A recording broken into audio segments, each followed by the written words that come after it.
ನನ್ನ ಜೀವನಕ್ಕೆ ಕುವೆಂಪು ಅವರ ಬರವಣಿಗೆಗಳು ತುಂಬಾ ಆಕರ್ಷಣೀಯವಾದದ್ದು. ಯಾಕೆಂದ್ರೆ ಅವರು ಕೂಡ ಅಷ್ಟೇ ಮೈಸೂರು ಓದುವಾಗ ಮೊದಲು ಇಂಗ್ಲಿಷ್ ಭಾಷೆಲಿ ಬರೀತಾರೆ, ಆಮೇಲೆ ಐರಿಷ್ ದೇಶದ ಒಬ್ರು ಕಜಿನ್ಸ್ ಅಂತ ಬರ್ತಾರೆ ದೊಡ್ಡ ಇವರು.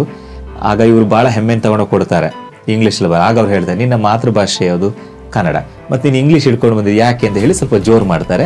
ಪ್ರಾರಂಭದಲ್ಲಿ ಕುವೆಂಪು ಅವರು ಮನಸ್ಸೊಳಗೆ ಬೈಕೊಂಡು ಬರ್ತಾರೆ, ಯಶವಂತ್ ಅವರೇ ನಿಮ್ಮ ಹೆಸರೇನು ಅಂತ ಹೇಳಲಿಕ್ಕೆ ಏನು ಹೇಳ್ತೀರಿ, ಇಂಗ್ಲಿಷ್ ವಾಟ್ಸ್ ಯುವರ್ ನೇಮ್ ಹಾಗೆ ಇಲ್ಲ ಅಂದರು. ನಾನು ಹೇಳಿದೆ ನನ್ನ ನಾಮಧೇಯ, ನನ್ನ ತಂದೆ ತಾಯಿಗಳು ನಾಮಕರಣ ಮಾಡಿದಂಥ ಹೆಸರು ಯಶವಂತ MG ಅಂತ, ನನ್ನ ಜನ್ಮ ನಕ್ಷತ್ರ ಹೀಗೆ, ರಾಶಿ ನಕ್ಷತ್ರ ಹೀಗೆ ಅಂತೆಲ್ಲ ಹೇಳ್ಬಿಟ್ಟೆ ಮೇಡಮ್. ನಮ್ಮ ನಾಡು ಕನ್ನಡ ನಾಡು, ಆ ಭಾಷೆಯ ಪ್ರೀತಿ ನಮ್ಮ ಹೃದಯದಲ್ಲಿ ಇರಬೇಕು ಮೇಡಮ್.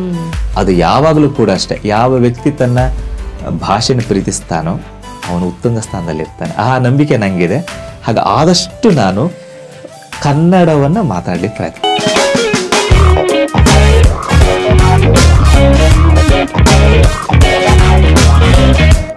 ಈ ಸಂಗೀತ, ಸಾಹಿತ್ಯ, ಸಂಸ್ಕೃತ ಅನ್ನೋದರ ಜೊತೆಗೆ ಅಚ್ಚ ಕನ್ನಡದಲ್ಲಿ ಬಹಳಷ್ಟು ಈ ಆಂಗ್ಲ ಪದಗಳನ್ನು ಕೂಡ ತಾವು ಒಂದು ಅನುವಾದಿಸಿ ಹೆಚ್ಚಾಗಿ ಕನ್ನಡವನ್ನೇ ಬಳಸಿ ಮಾತನಾಡುವಂಥದ್ದು. 1-2 ಸಾಲ ಅದರ ಝಲಕ್.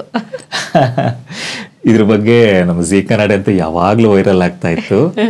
ಕಾರಣ ಇಷ್ಟ ಮಾಡಿ ಯಾಕೆ ಹಾಗಾಯ್ತು ಅಂದ್ರೆ, ನನ್ನ ಜೀವನಕ್ಕೆ ಕುವೆಂಪು ಅವರ ಬರವಣಿಗೆಗಳು ತುಂಬಾ ಆಕರ್ಷಣೀಯವಾದದ್ದು. ಯಾಕೆಂದ್ರೆ ಅವರು ಕೂಡ ಅಷ್ಟೇ ಮೈಸೂರು ಓದುವಾಗ ಮೊದಲು ಇಂಗ್ಲಿಷ್ ಭಾಷೆಲಿ ಬರೀತಾರೆ, ಆಮೇಲೆ ಐರಿಷ್ ದೇಶದ ಒಬ್ರು ಕಜಿನ್ಸ್ ಅಂತ ಬರ್ತಾರೆ ದೊಡ್ಡ ಇವರು.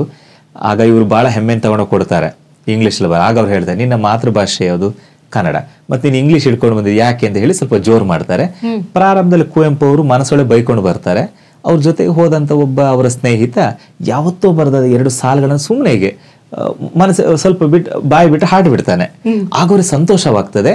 ಅದೇ ಅವರ ಜೀವನಕ್ಕೆ ತಿರುವು ಪಡೆದುಕೊಳ್ತಾರೆ. ಆಮೇಲೆ 1929ನೇ ಇಸ್ವಿಯಲ್ಲಿ ಸಂಪೂರ್ಣವಾಗಿ ಅವರು ಕನ್ನಡ ಸಾಹಿತ್ಯಕ್ಕೆ ಬೆಳೀತಾರೆ.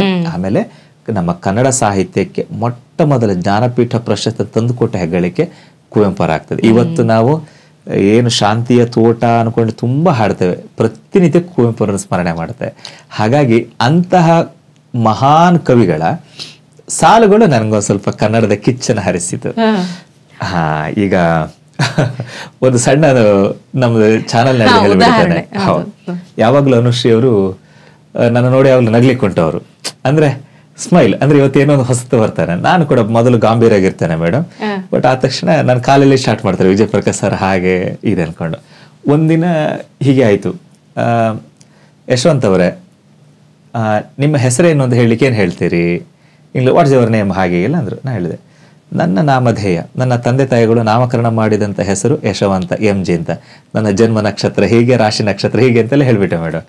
ಆಮೇಲೆ ಪ್ರಾರಂಭವಾಯ್ತು ಮೇಡಮ್ ಶುದ್ಧ ಕನ್ನಡದಲ್ಲಿ. ಆಮೇಲೆ ಎಲ್ಲಾ ನಮ್ಮ ಜೂರಿಸಿ ಮೆಂಟರ್ಸ್ ಎಲ್ಲ ಮಹನೀಯರೇ ಇತ್ತ ಬನ್ನಿ ಭೋಜನ ಮಾಡೋಣವೇ ಆಯ್ತು ಮೇಡಮ್. ಆಮೇಲೆ ನಮ್ಮ ಉಳ್ಕೊಳ್ಳೋ ವ್ಯವಸ್ಥೆ ಬದಿಯಲ್ಲಿ ಒಂದು ಹಣ್ಣಿನ ಅಂಗಡಿ ಇತ್ತು. ಅಲ್ಲಿ ಹೋದಾಗ ನಮ್ಮ ಕ್ಯಾಮ್ರಾಮನ್ ಒಬ್ರು ಅವರ ಫ್ಯಾಮಿಲಿ ಕರ್ಕೊಂಡು ಬಂದು ಮಹನೀಯರೇ ನೀವೇನು ಇತ್ತ ಅಂತೆಲ್ಲ ಕೇಳಿದ್ರು. ನಾನು ಹೇಳಿದೆ ನಾನೀಗ ಹಣ್ಣುಗಳನ್ನ ಸಂಗ್ರಹಿಸಲು ಬಂದೆ. ಓಹೋ ಹೌದೇ ಹಣ್ಣುಗಳೆಲ್ಲ ಮಾತಾಡಿ ಆಯ್ತು. ಕೊನೆಗೆ ಇಲ್ಲೆಲ್ಲಾದರೂ ಭೋಜನಾಲಯ ಉಂಟಾ ಅಂತೆಲ್ಲ ಕೇಳಿದ್ರು. ನಾನು ಹೇಳಿದೆ ನೀವು ಯಾವ ಭೋಜನ ಮಾಡ್ತೀರಿ ಕೇಳಿದೆ, ಶಾಕಾಹಾರಿಯೋ ಅಥವಾ ಸಸ್ಯಾಹಾರಿಯೋ ಅಥವಾ ಮಾಂಸಾಹಾರಿ ಯಾವ್ದು ಬೇಕು ಅಂತ. ಆಗ ಹೇಳಿದ್ರು ನಾನು ಮಾಂಸಾಹಾರಿ ಸೇವನೆ ಮಾಡುದು ಒಂದು. ಹಾಗೆ ನೀವು ಭಕ್ಷಿಸಲಿಕ್ಕೆ ನೋಡಿ ಅಲ್ಲಿದೆ ಭೋಜನಾಲಯ, ಅಲ್ಲಿಗೆ ಹೋಗಿ ಅಂದೆ. ಈ ರೀತಿಯಾಗಿ ಆ ವಾತಾವರಣ ಚೆನ್ನಾಗಿದೆ. ಬಟ್ ಏನಪ್ಪಾ ಅಂದ್ರೆ ನಾವೇನೇ ಕಲೀಲಿ ಮೇಡಮ್, ಈಗ ನಾವು ಮಂಗಳೂರಿದಿಂದ ನಾವು ತುಳು ಮಾತನಾಡ್ತೇವೆ, ಕನ್ನಡ ಮಾತನಾಡ್ತೇವೆ, ಆಮೇಲೆ ಕೊಂಕಣಿ ಮಾತನಾಡ್ತೇವೆ, ಬ್ಯಾರಿ ಭಾಷೆ ಇದೆ, ಆಮೇಲೆ ಅದ್ರಲ್ಲಿ ಬೇಕಾದ 8 ಭಾಷೆ ಇದೆ ಮೇಡಮ್. ಪ್ರತಿಯೊಬ್ರು ಮಾತನಾಡ್ತಾರೆ, 8 ಭಾಷೆಗಳು ಆಲ್ಮೋಸ್ಟ್ ಎಲ್ಲರೂ ಮಾತಾಡ್ತಾರೆ. ಹಾಗೆ ನಾವ್ ಏನೇ ಇರ್ಲಿ ಹೇಗೆ ಇರ್ಲಿ ನಮ್ಮ ನಾಡು ಕನ್ನಡ ನಾಡು, ಆ ಭಾಷೆಯ ಪ್ರೀತಿ ನಮ್ಮ ಹೃದಯದಲ್ಲಿ ಇರ್ಬೇಕು ಮೇಡಮ್.